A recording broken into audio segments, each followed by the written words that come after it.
Hello नमस्कार and welcome everybody. Welcome to Avalokan IAS. My name Sudarshan Mishra. और आज हम पढ़ेंगे पार्लियामेंट टॉपिक में आगे डिवाइसेस ऑफ पार्लियामेंट्री प्रोसीडिंग्स है। पार्लियामेंट्री प्रोसीडिंग्स के उन डिवाइसेस के बारे में जो पार्लियामेंट्री प्रोसीडिंग्स को सिस्टम को यूज करने में, उनको फंक्शन करने में, यूज स्मूथली चलाने में हेल्प करते हैं। ठीक है। और ये काफी इंपॉर्टेंट सब टॉपिक है, इससे भी क्वेश्चंस आते रहते हैं, तो इसको भी आप ध्यान से सुनेंगे। और आई होप जो हम मैंने पुराना पढ़ाया है आपको, आप वो भी रिवाइज कर रहे होंगे, सिर्फ नया नहीं पढ़ते चले जा रहे होंगे। ठीक है। पुराना रिवाइज करना बहुत इंपॉर्टेंट है, तो आप उसको रिवाइज करते चलो, उसको इग्नोर मत करो, वरना फिर लास्ट में काफी हैवी हो जाएगा। अभी धीरे धीरे मैं पढ़ा रहा हूँ, अभी टाइम भी है, तो जो मैं पढ़ाता इसीलिए मैं एक दिन में छोटा सा ही टॉपिक पढ़ाता हूँ, कि ताकि आप वो पुराना चीज भी रिवाइज कर सको, ये भी पढ़ सको, और एक बार में आप, क्योंकि पॉलिटी जो है काफी वोलेटाइल सब्जेक्ट है। आप आज पढ़ोगे, आपको लगेगा सब समझ में आ गया, 7 दिन बाद, 8 दिन बाद, 10 दिन बाद फिर धीरे धीरे चीजें दिमाग से उठती चली जाएंगी। ठीक है। तो इसीलिए रिवाइज करना बहुत ज्यादा जरूरी है पॉलिटी में। तो आप पुराना भी पढ़ते चलो, और साथ साथ में मैं नया तो थोड़ा सा ही पढ़ाता हूँ, तो इसीलिए एक दिन में कम ही पढ़ाता हूँ, इसीलिए कि आपके ऊपर लोड ना पड़े और आपका इंटरेस्ट बना रहे इस सब्जेक्ट में। ठीक है। तो शुरू करते हैं पार्लियामेंट्री प्रोसीडिंग्स में। तो पार्लियामेंट्री प्रोसीडिंग्स हैं क्या? पार्लियामेंट्री प्रोसीडिंग्स एक्चुअली में ऐसे मैकेनिज्म और प्रैक्टिसेस को रेफर करते हैं जो पार्लियामेंट्री सिस्टम के अंदर यूज किए जाते हैं, ताकि लेजिस्लेटिव बिजनेस स्मूथली चल सके। ये ऐसे डिवाइसेस होते हैं जो पार्लियामेंट को इफिशिएंटली और ऑर्डरली तरीके से चलाने के लिए इंपॉर्टेंट होते हैं। इन्हीं की वजह से जो मेंबर ऑफ पार्लियामेंट्स होते हैं, वो डिस्कस, डिबेट और डिसीजन मेकिंग प्रोसेस जो करते हैं, वो चल पाता है, और जिससे पब्लिक के इश्यूज सॉल्व कर आसानी से हो सकते हैं। ठीक है। तो चलिए जानते हैं कुछ डिटेल में पार्लियामेंट्री प्रोसीजर्स, कुछ कुछ पार्लियामेंट्री प्रोसीजर्स के बारे में। तो पहला जो है वो है क्वेश्चन आवर। क्वेश्चन आवर क्या है? एक फिक्स पीरियड होता है जिसमें मेंबर ऑफ पार्लियामेंट, एमपीज, यानी एमपीज, मिनिस्टर से पब्लिक इंटरेस्ट के अलग अलग मैटर्स पे क्वेश्चन पूछ सकते हैं। ठीक। क्वेश्चन आवर जो है हर पार्लियामेंट्री सिटिंग का पहला घंटा होता है, जो लोकसभा और राज्यसभा दोनों में होता है। ध्यान रखना, क्वेश्चन आवर पहला घंटा होता है, 0 आवर नहीं। ठीक। 0 आवर से भी पहले क्वेश्चन आवर चलता है। ठीक। तो इसमें अलग अलग तरीके से क्वेश्चन पूछे जा सकते हैं, और वो अलग अलग तरीके क्वेश्चंस क्या होते हैं? एक होता है स्टार्ड क्वेश्चन। स्टार्ड क्वेश्चन जो होता है वो ग्रीन कलर में प्रिंट होता है। देखो मैंने ग्रीन कलर में इसलिए डाला है, और जिस कलर में होता है उस कलर में ही डालने की कोशिश करी है मैंने। ठीक। तो वो ग्रीन कलर प्रिंट होता है, और इसका जवाब जो है मिनिस्टर्स को ओरली देना होता है, मतलब मुंह जुबानी देना होता है, लिखित में नहीं, रिटर्न में नहीं देना होता। और जब एमपी स्टार्ट क्वेश्चन सबमिट करता है, तो उसको सप्लीमेंट्री क्वेश्चन पूछने का भी मौका मिलता है। मतलब अगर स्टार्ट क्वेश्चन सबमिट किया और एमपी ने जवाब दे दिया, तो उससे जवाब देने के बाद भी अगर कोई क्वेश्चन बनता है, तो वो एमपी जिसने स्टार्ट क्वेश्चन सबमिट किया है वो क्वेश्चन पूछ सकता है उसके रिगार्डिंग, जवाब के रिगार्डिंग। ठीक है। फिर आता है अनस्टार्ड क्वेश्चन। अनस्टार्ड क्वेश्चन जो होता है वो व्हाइट कलर में प्रिंट होता है। व्हाइट कलर में लिख नहीं सकता था, इसीलिए थोड़ा दूसरे तरह का, मतलब व्हाइट से सिमिलर कलर लिखने की कोशिश की है मैंने। ठीक है। तो इसका जवाब जो है मिनिस्टर्स अनस्टार्ड क्वेश्चन का रिटर्न में देते हैं, रिटर्न फॉर्म में देते हैं, लिखित रूप में। ठीक है। इनमें एमपीज को सप्लीमेंट्री क्वेश्चन पूछने का चांस नहीं मिलता है। क्यों नहीं मिलता? क्योंकि जब रिटर्न फॉर्म में दे दिया है, तो उसके बाद में फिर सप्लीमेंट्री क्वेश्चन तुरंत पूछेगा, तो फिर तुरंत जवाब कैसे मिलेगा? फिर तो उसको और टाइम चाहिए होगा, इसलिए तुरंत जवाब मिलने के बाद तुरंत दूसरा सवाल उस पर सप्लीमेंट्री क्वेश्चन नहीं पूछ सकते। ठीक। फिर शॉर्ट नोटिस क्वेश्चन जो होता है, ये लाइट पिंक कलर में होता है। और और ये देखना, मैंने कोशिश तो की है लाइट पिंक कलर लिखने की, लेकिन पता नहीं ये लाइट पिंक है भी कि नहीं, तो एक बार आप ध्यान रखिए। मुझे कलर्स का लाइट पिंक, पिंक समझ में आता है, लाइट पिंक, ग्रे, ये सब नहीं समझ में, उतना नहीं समझ में आता। मैजेंटा, ये सब नहीं समझ में आता। तो सॉरी अगर आपको ये लाइट पिंक ना लग रहा हो, लेकिन लाइट पिंक कलर में प्रिंट होकर के आते हैं शॉर्ट नोटिस क्वेश्चन। और इन क्वेश्चंस को 10 दिन से कम नोटिस पे पूछा जा सकता है। मिनिस्टर्स इसका जवाब ओरली ही देते हैं। ठीक है। और फिर आता है प्राइवेट मेंबर्स क्वेश्चन। तो प्राइवेट मेंबर से अगर कोई क्वेश्चन पूछा जाना हो, तो वो क्वेश्चन येलो कलर में प्रिंट होते हैं। ठीक। मिनिस्टर्स के अलावा कुछ स्पेसिफिक मैटर पे अगर प्राइवेट मेंबर से क्वेश्चन पूछना हो, तो उसको येलो कलर में प्रिंट करके देते हैं। तो ये हो गया आपका क्वेश्चन आवर में अलग अलग तरह के जो क्वेश्चन पूछे जाते हैं। तो अच्छा, इसमें इंपॉर्टेंट कैसे क्या क्या चीजें हैं, आपको ये याद रखना पड़ेगा कि किन क्वेश्चन के जवाब तुरंत दे सकते हैं, किन क्वेश्चन के जवाब तुरंत नहीं मिलते हैं, और किन क्वेश्चन में सप्लीमेंट्री क्वेश्चन पूछने का वो होता है। ठीक है। किन क्वेश्चन का जवाब ओरली मिलता है, किन क्वेश्चन का जवाब ओरली नहीं रिटर्न में मिलता है, और किस कलर के होते हैं। ये कलर भी आप अगर याद रख सको तो ज्यादा बेहतर होगा। वैसे कलर से रिलेटेड क्वेश्चन तो अभी तक नहीं पूछा गया है, लेकिन फिर भी जानते ही अनप्रिडिक्टेबल है तो कुछ भी पूछ सकता है, तो याद रख लो कलर भी, तो बहुत अच्छा ही है। कोई टफ काम तो है नहीं। फिर जीरो आर आता है। जीरो आर जो होता है वो क्वेश्चन आर के तुरंत बाद स्टार्ट हो जाता है। जैसे क्वेश्चन आर खत्म हुआ, तुरंत जीरो आर चालू हो जाएगा। ठीक है। और वो तब तक चलता है ये जब तक रेगुलर एजेंडा या दिन का बिजनेस शुरू नहीं होता। जीरो आवर का टाइम पीरियड डिफाइंड नॉर्मली 1.5 2 2.5 घंटे का होता है, उससे ज्यादा का नहीं होता, लेकिन ये तब तक नॉर्मली चलते हुए माना जाता है जब तक बिजनेस का दिन का एजेंडा सेट ना हो जाए। ठीक है। और इसका यूज बिना किसी प्रायर नोटिस के मैटर्स उठाने के लिए किया जाता है। और रूल्स ऑफ प्रोसीजर में इसका कोई मेंशन नहीं है, यानी ये एक इनफॉर्मल डिवाइस है। ये याद रखोगे, जीरो आवर्स जो है वो ना कॉन्स्टिट्यूशन में मेंशन्ड है, ना रूल्स ऑफ प्रोसीजर में इसका मेंशन है। ठीक। और ये एक इंडियन इनोवेशन है जो पार्लियामेंट्री प्रोसीडिंग्स के फील्ड में डेवलप किया गया है। ये इंडियन इनोवेशन है जीरो आर। जीरो आर कहीं से कॉपीड नहीं किया गया है। ये भी आप याद रखोगे। ठीक है, ये भी इंपॉर्टेंट जानकारी है जो याद रखना है। फिर अगले डिवाइस पे की तरफ मूव करते हैं। मोशंस। मोशन यानी प्रस्ताव। पार्लियामेंट में जो आपने कई बार सुना होगा मोशन, कट मोशन आ रहा है। ठीक है। अभी बजट आए, अभी तो बजट का जो सेशन चल रहा है इसमें कई सारे मोशंस के आप नाम सुनोगे, अगर आप संसद टीवी देखोगे तो, या यूट्यूब पे भी अगर उसका कोई क्लिपिंग देखोगे तो आपको कई सारे कट मोशन सुनने को मिलेंगे। ठीक है। तो और सबसे पहले मोशन ऑफ थैंक्स भी आपको सुनने में मिलेगा कि अभी कुछ दिन पहले जो राष्ट्रपति ने दिया था। ठीक। तो उसके बाद में इसके बारे में हम थोड़ा डिटेल अब जानेंगे कि मोशंस हैं क्या। तो मोशन क्या होता है, एक फॉर्मल प्रपोजल होता है जो किसी जनरल पब्लिक के इंपॉर्टेंस वाले मैटर पर डिस्कशन डिस्कशन या इनिशिएट करने के लिए एक लेजिस्लेटर के द्वारा मूव किया जाता है। ठीक है। तो और ये मिनिस्टर्स या प्राइवेट मेंबर्स दोनों के द्वारा मूव किया सकता है। ऐसा जरूरी नहीं कि सिर्फ मिनिस्टर्स ही इसको मूव करे या फिर प्राइवेट मेंबर्स। अच्छा, प्राइवेट मेंबर्स क्या होते हैं? प्राइवेट मेंबर्स वो लोग होते हैं, वो एमपीज होते हैं जिनके पास मिनिस्ट्री नहीं होती है। ठीक है। ये सिर्फ एमपीज होते हैं, सिर्फ सांसद होते हैं, माननीय सांसद होते हैं, और इनके पास कोई मिनिस्ट्री नहीं होती है, और तो उनको प्राइवेट मेंबर्स कहा जाता है। ठीक है। तो आइंदा से जब मैं प्राइवेट मेंबर्स बोलूं तो ये ध्यान रखना कि नॉर्मल एमपीज होते हैं। ठीक। तो मोशन जो है वो मिनिस्टर या प्राइवेट मेंबर दोनों के द्वारा मूव किया जा सकता है। और ये हाउस में किसी भी इशू पर डिस्कशन तभी हो सकता है जब प्रिसाइडिंग ऑफिसर्स की कंसेंट हो, यानी जब मोशन मूव किया जा रहा हो तो प्रिसाइडिंग ऑफिसर की कंसेंट हो, तभी उस पर डिस्कशन होगा। ठीक है। हाउस अपनी ओपिनियन या डिसीजन एक्सप्रेस करता है मोशंस को अडॉप्ट करके या रिजेक्ट करके। ठीक।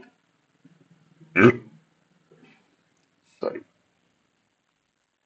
और मेंबर्स द्वारा मूव किए गए मोशंस तीन मेजर कैटेगरीज में डिवाइड किए हुए हैं। पहला है सब्सटैंटिव यानी मूल मोशन, मूल प्रस्ताव।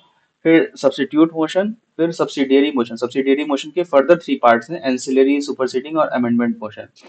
ठीक है। अब मैं बताता हूँ सब्सटैंटिव मोशन क्या होता है। सब्सटैंटिव मोशन होता है कि एक इंडिपेंडेंट और सेल्फ कंटेन्ड प्रपोजल होता है, और जो बड़े और इंपॉर्टेंट मैटर से डील करता है, जैसे कि प्रेसिडेंट का इम्पीचमेंट।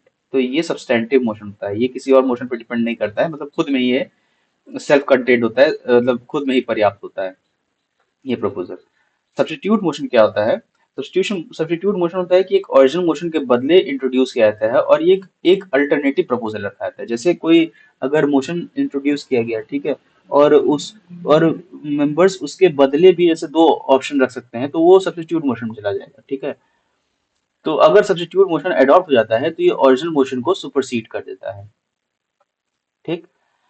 फिर आता है सब्सिडियरी मोशन। सब्सिडियरी मोशन क्या होता है कि एक इंडिपेंडेंट मोशन होता है जो हाउस के डिसीजन इंडिपेंडेंट फॉर्म में एक्सप्रेस नहीं कर सकते, या बिना किसी ओरिजिनल मोशन या पार्लियामेंट्री प्रोसीडिंग्स के रेफरेंस के। ठीक है। Independent sorry independent dependent motion होता है, sorry, extremely sorry for this. Subsidiary motion dependent motion होता है, मतलब कोई एक मोशन है उसके ऊपर वो डिपेंड रहेगा। जैसे कोई एक ओरिजिनल मोशन लाया गया था, लाया गया, ठीक है। अब उस मोशन से डिपेंड कुछ और चीजें हैं जो तभी पॉसिबल होंगी जब वो मोशन पास होगा। तो जो दूसरी चीजें हैं जो उस पर डिपेंडेंट है उस मोशन पे, वो सब्सिडियरी मोशंस में आएंगी, जो दूसरी चीजें उस पर डिपेंडेंट। ठीक है। और ये सब्सिडियरी मोशन जो है वो तीन तरह की होती हैं, एंसिलरी, सुपरसीडिंग और अमेंडमेंट। एंसिलरी मोशन क्या होती है ये अलग अलग पार्लियामेंट्री बिजनेस को प्रोसेस करने के लिए का एक रेगुलर तरीका होता है एंसिलरी मोशन। ठीक। सुपरसीडिंग मोशन क्या होता है? ये किसी और डिबेट के दौरान मूव किया जाता है और पहले से चल रहा डिस्कशन सुपरसीड करने के काम में आता है, मतलब उसको उससे ऊपर बढ़ने के, मतलब पहले का कोई डिस्कशन चल रहा हो उससे ज्यादा इंपॉर्टेंस दिखाने के लिए, सुपरसीड करने के लिए वो मोशन यूज होता है। ठीक है। फिर अमेंडमेंट मोशन क्या होता है? ये ओरिजिनल मोशन के किसी पार्ट को मॉडिफाई या रिप्लेस करने के लिए मूव किया जाता है। जैसे कोई ओरिजिनल मोशन आया, ठीक है, अब उसमें कुछ पोर्शन लगा कि नहीं ये चीज इसको मॉडिफाई करना जरूरी है, इसको रिप्लेस करना जरूरी है, सही नहीं है। ठीक। तो उसमें उस समय अमेंडमेंट मोशन आता है। ठीक है, सब्सिडरी मोशन में के अंदर वो अमेंडमेंट मोशन आएगा। तो ये हो गए मोशंस, तीन तरह के मोशंस हो गए। फिर आता है स्पेशल टाइप्स ऑफ कुछ मोशंस हैं वो। अब ये सबसे पहला है क्लोजर मोशन। क्लोजर मोशन जो है, ये एक मेंबर के द्वारा मूव किया जाता है ताकि किसी इशू पर हो रहा डिबेट जल्दी खत्म किया जा सके। क्लोजर जैसा कि नाम ही है, ठीक है, खत्म करने के लिए, और उस मैटर को वोट के लिए रख लिया जाए। और इसके चार टाइप्स होते हैं। पहला सिंपल क्लोजर, और इसमें कहा जाता है कि मैटर पर सफिशिएंट डिस्कस हो चुका है, अब इसको वोट करके क्लोज कर दिया जाए। वोट मतलब वोटिंग हो जाती है, फिर वो मैटर क्लोज होता है, वो सिंपल क्लोजर हो गया। फिर क्लोजर बाय कंपार्टमेंट्स, इसमें क्या होता है कि किसी बिल या रिजोल्यूशन के क्लॉजेस को डिबेट शुरू होने से पहले अलग अलग पार्ट्स में डिवाइड कर दिया जाता है और पूरे पार्ट को एक साथ वोटिंग करने के लिए रख लिया जाता है। ठीक। उसके बाद में फिर आता है कंगारू क्लोजर। कंगारू क्लोजर क्या होता है कि सिर्फ इंपॉर्टेंट क्लॉजेस जो होते हैं किसी मोशन के, उसको वोटिंग करने के लिए उठाया जाता है, और बाकी जो बीच के क्लॉजेस उसको बिना डिस्कशन किए ही पास मान लिया जाता है कि हाँ ये पास हो गया। सिर्फ इंपॉर्टेंट क्लॉजेस को पास करवा लो, बाकी चीजें मान लिया जाएगा कि इसके साथ साथ में वो पास हो गया। फिर आता है गुलियोटिन क्लोजर। ठीक है। और जब टाइम की कमी हो, तो ये यूज होता है तब जब टाइम की कमी हो और किसी बिल या रेजोल्यूशन के अनडिस्कस क्लॉजेस को भी डिस्कस क्लॉज के साथ वोट करने के लिए रख दिया जाए, तो इसे गुलियोटिन क्लोजर कहते हैं। ठीक है। और फिर आता है इसके बाद फिर प्रिविलेज मोशन। प्रिविलेज मोशन का काफी आपने नाम भी सुना होगा, न्यूज में भी काफी रहता है ये। तो प्रिविलेज मोशन क्या होता है कि जब कोई मेंबर को लगे कि किसी मिनिस्टर ने हाउस या उसके किसी मेंबर का प्रिविलेज ब्रीच किया है, जैसे गलत फैक्ट्स दिया है या इंपॉर्टेंट फैक्ट्स छुपा लिया है, ठीक है, तो ये मोशन मूव किया जाता है। इसका पर्पस होता है उस मिनिस्टर को सेंसर करना। सेंसर क्या होता है वो आगे हम देखेंगे। फिर कॉलिंग अटेंशन मोशन।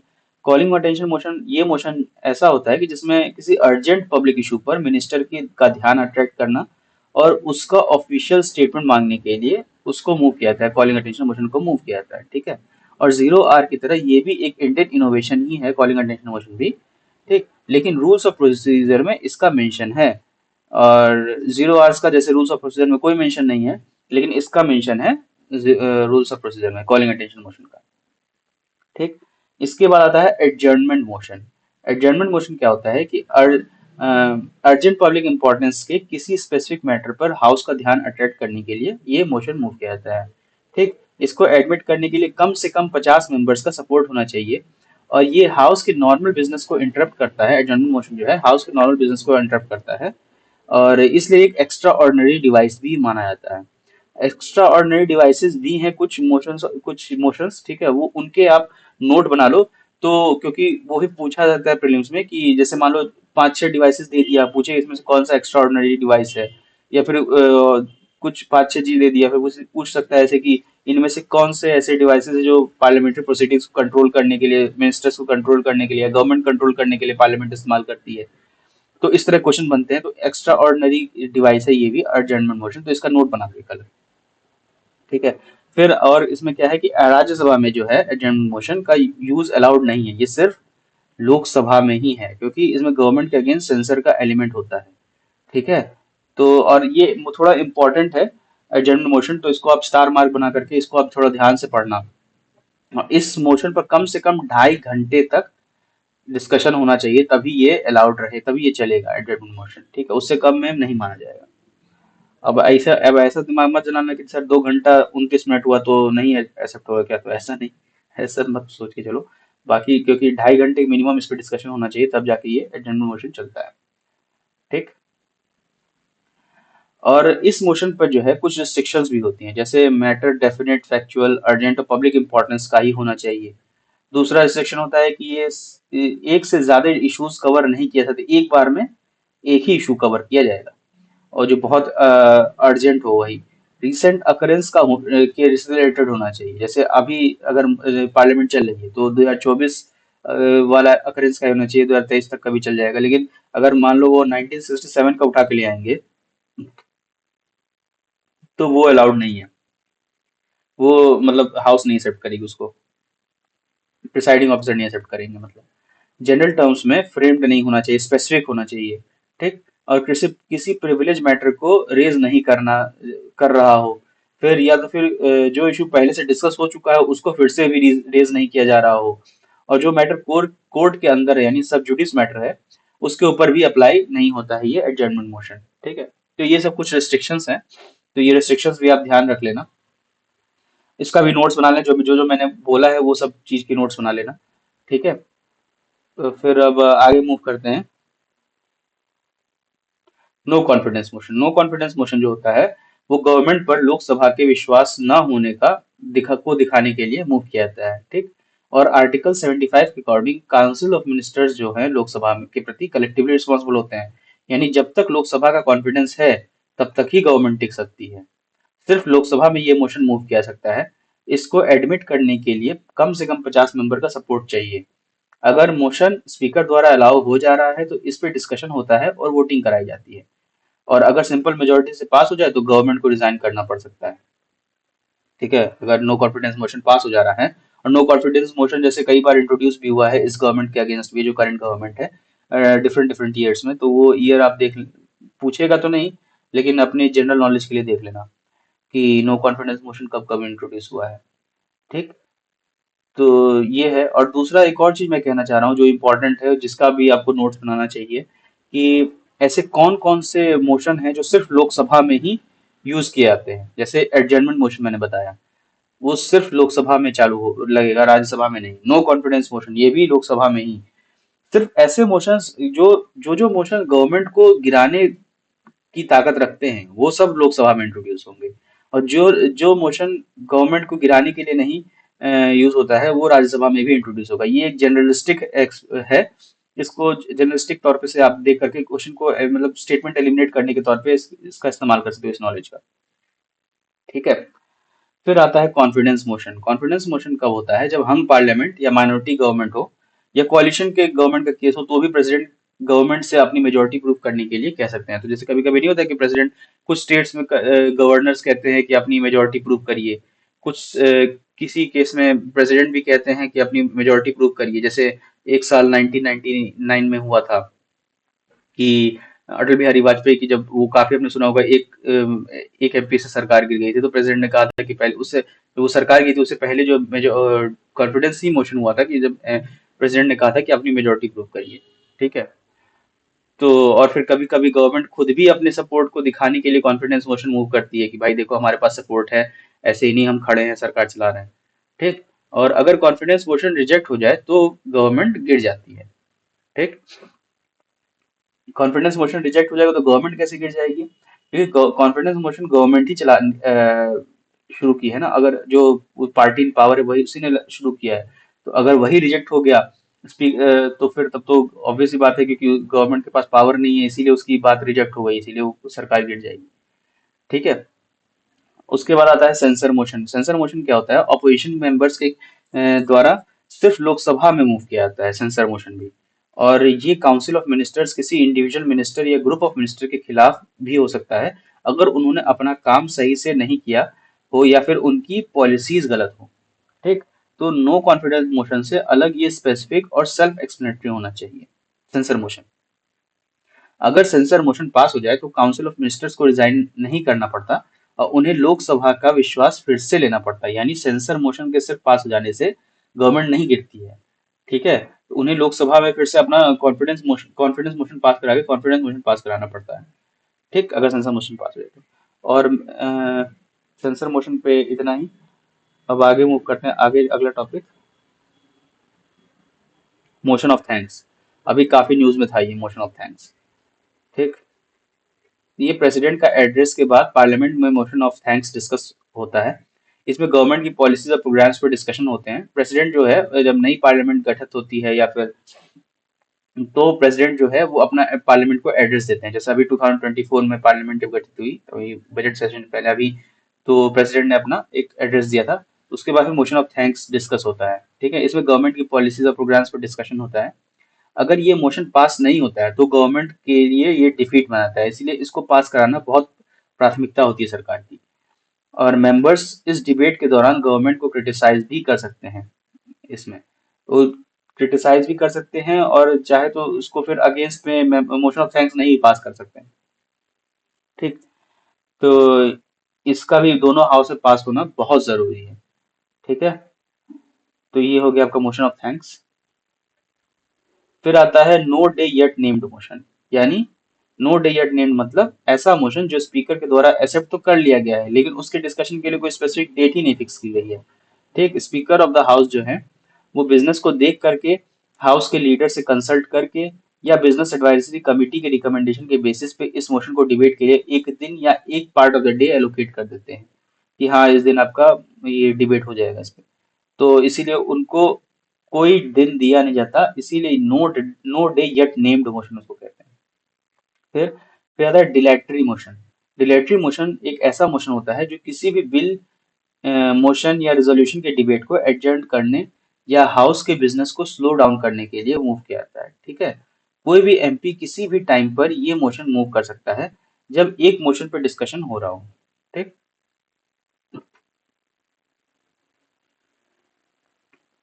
सॉरी, इस मोशन पर डिस्कशन सिर्फ इसके कंटेंट तक ही लिमिटेड होता है, उससे ज्यादा नहीं कर सकते। अगर स्पीकर को लगे कि ये मोशन हाउस के रूल्स का मिसयूज कर रहा है, तो वो तो तुरंत वोट के लिए रख सकते हैं, और इसे रिजेक्ट भी किया जाता है डायलेटरी मोशन को। ठीक। फिर आता है कट मोशन। कट मोशन क्या होता है? ये काफी इंपॉर्टेंट टूल है कट मोशन, पार्लियामेंट्री टूल है। ठीक है, ये जो लोकसभा के मेंबर्स को के द्वारा फाइनेंस बिल के डिमांड फॉर ग्रांट्स, अभी जब मैं वो पढ़ाऊंगा आपको बजट, तो उसमें आपका फाइनेंस बिल क्या होता है, मनी बिल क्या होता है, वो सब सब डिटेल में पढ़ाऊंगा। अभी बस ऐसे समझो कि फाइनेंस बिल के डिमांड फॉर ग्रांट्स में किसी भी फंड के एलोकेशन को अपोज करने के लिए इसका यूज किया जाता है। ठीक है, अगर कट मोशन अडॉप्ट हो जाए तो ये गवर्नमेंट के अगेंस्ट नो कॉन्फिडेंस वोट जैसा ही माना जाता है। ठीक, और अगर गवर्नमेंट लोकसभा में मेजोरिटी प्रूव नहीं कर पाती है तो उसे रिजाइन करना पड़ता है। कट मोशन का एडमिशन जो है स्पीकर की सोल डिस्क्रिप्शन पर डिपेंड करता है। और कट मोशन जो है उस तीन मेजर टाइप्स के होते हैं। पहला है पॉलिसी कट मोशन। ठीक है, इसमें जो है पॉलिसी कट मोशन में ये बजट एलोकेशन को सिर्फ 1 रुपए रिड्यूस करने की डिमांड करता है, जो गवर्नमेंट की पॉलिसी के प्रति डिसएग्रीमेंट दिखाता है। ठीक, उसके बाद फिर आता है economy cut motion. Economy cut motion होता है कि किसी स्पेसिफिक बजट एलोकेशन को काम करने या किसी पर्टिकुलर आइटम को हटाने या उसकी फंडिंग रिड्यूस करने के लिए मूव किया जाता है। फिर टोकन कट, ये होता है कि ये बजट एलोकेशन को सिर्फ सिंबॉलिक 100 रुपए से रिड्यूस करने के लिए यूज होता है, जैसे गवर्नमेंट के किसी स्पेसिफिक इशू या ग्रीवेंस पर ध्यान दिया जाए। ठीक है, मतलब कोई अगर मान लो 1000 करोड़ का कोई बजट है किसी चीज का, उसमें से 100 रुपए माइनस कर दिया, कहा कि नहीं 100 रुपए इसमें कम करो टोकन कट मोशन के नाम पे, तो 1000 करोड़ में 100 रुपए कम होगा तो उससे तो कोई फर्क नहीं पड़ने वाला उस बजट पे। ज्यादा फर्क मतलब कोई बहुत बड़ा मेजर फर्क नहीं पड़ने वाला 100 रुपए अगर कम हो जाता है तो। ठीक है, तो बस वो अटेंशन दिखाने के लिए कि हाँ ये स्पेसिफिक ग्रीवेंस है, तो वो इसलिए टोकन कट मोशन, इसलिए इसका नाम टोकन कट है। मतलब मतलब टोकन के तौर पे बस 100 रुपए काट करके ये दिखाने के लिए कि देखो ये चीज जरूरी थी, इस पे तुमने ध्यान नहीं दिया, सरकार को ये बताने के लिए। ठीक है, इकोनॉमिक कट मोशन भी है, समझ ही गए हो कि aims to reduce specific budget allocation, मतलब कोई जैसे कुछ फालतू चीज है बजट में, कि भाई इस पे जैसे बजट आता है तो बहुत सारी चीजें, बहुत खर्चे होते हैं ना, तो उसमें से कुछ खर्चा अगर पार्लियामेंट को लग रहा है कि नहीं ये फालतू खर्चा है, तो उस पोर्शन को हटाने भर के लिए, तो वो इकोनॉमी कट मोशन हो गया। पॉलिसी कट मोशन वही कि डिसअप्रूवल जो होता है पॉलिसी कट, उसमें बजट के एलोकेशन को 1 रुपए पर रिड्यूस कर देते हैं। यानी अगर 1000 करोड़ का बजट है उसको कहेंगे नहीं 1000 करोड़ का नहीं, इस पे 1 रुपए का ही बजट जाएगा, यानी पूरा पॉलिसी को ही वो डिसरिगार्ड कर रहे हैं, कह रहे हैं कि नहीं ये पॉलिसी ही बर्बाद है, मतलब इस पे नहीं पैसा खर्च होना चाहिए, इसीलिए इसको रिड्यूस करते हैं, जो 1000 करोड़ का बजट को 1 रुपए पे रिड्यूस कर देते हैं। यानी ये कंप्लीट डिसएग्रीमेंट पॉलिसी के रिगार्डिंग दिखाने के लिए नॉर्मली होता है पॉलिसी कट मोशन। ठीक। तो ये हो गया पॉलिसी कट मोशन आपका। पॉलिसी कट मोशन के बाद बस यही तक था आपका। और ये कट मोशन जो है वो गवर्नमेंट की फाइनेंशियल पॉलिसी अकाउंटेबिलिटी से इंश्योर करने के लिए मेनली पार्लियामेंट में यूज किया जाता है। ठीक है। और ये कट मोशन जब मैं एक बार और भी पढ़ाऊंगा, जब आपको बजट पढ़ा रहा हूँ। ठीक है। अभी तो इसके लिए आज के लिए बस इतना ही। अब ये सारे जो मोशंस है वो सारे आप जा करके एक बार लक्ष्मीकांत से देख लो। और कलर्स वगैरह सब भी ध्यान से एकदम पढ़ लेना, उसमें ढिलाई मत करो, क्योंकि नहीं पढ़ोगे तो आपका ही नुकसान है। ठीक है। और फिर अगर सोचो कि कल पढ़ लूंगा, तो वो करते करते फिर पाइलअप होता जाएगा, फिर वो पढ़ा नहीं जाएगा आपसे जब बहुत ज्यादा हो जाएगा। तो इसीलिए थोड़ा थोड़ा करके पढ़ा रहा हूँ, तो थोड़ा थोड़ा करके पढ़ते जाओ। आपके ऊपर भी लोड नहीं पड़ेगा। इसीलिए मैं थोड़ा थोड़ा छोटे छोटे लेक्चर्स ले रहा हूँ। नहीं तो चाहूँ तो मैं सारे चीजें 4 घंटे की लेक्चर, 10 घंटे के, जैसे यूट्यूब पे दिखते रहते हैं कि महा मैराथन, ये फलाना मैराथन, ढिमकाना मैराथन, तो 11-12 घंटे की जो लेक्चर्स होते हैं वो नहीं ले रहा हूँ, ताकि आप भी बर्न आउट ना हो। छोटे छोटे लेक्चर्स ले रहा हूँ, छोटे छोटे पार्ट्स में, ताकि कि आपको भी समझ में आए और आपको भी अच्छे से क्वेश्चन वो कर पाओ। ठीक है। तो इसका फायदा उठाओ। और जो भी डाउट्स हो भाई, वो पूछो आप कमेंट में। कुछ भी डाउट हो पढ़ाई से रिलेटेड, आप पूछो। नहीं कमेंट में पूछते हुए लग रहा है कि नहीं सब लोग देख लेंगे, तो ये व्हाट्सएप नंबर दिया हुआ है, इस व्हाट्सएप नंबर पे जाके आप पूछ लो ना। ठीक है। यहाँ पे पूछ लो, लेकिन पूछो, डाउट्स पूछो। डाउट्स जब तक नहीं पूछोगे तो हमें कैसे समझ में आएगा आपको समझ में आ रहा है कि नहीं आ रहा है। ठीक है। और नहीं कुछ भी लग रहा है, कोई आपको फीडबैक भी देना है, तो वो भी आप यहाँ पे इस नंबर पे आकर के दे सकते हो। ठीक है। तब तक चलो, तो फिर आप पढ़ो फिर। आज के लिए इतना ही। ठीक है। नमस्कार। जय हिंद।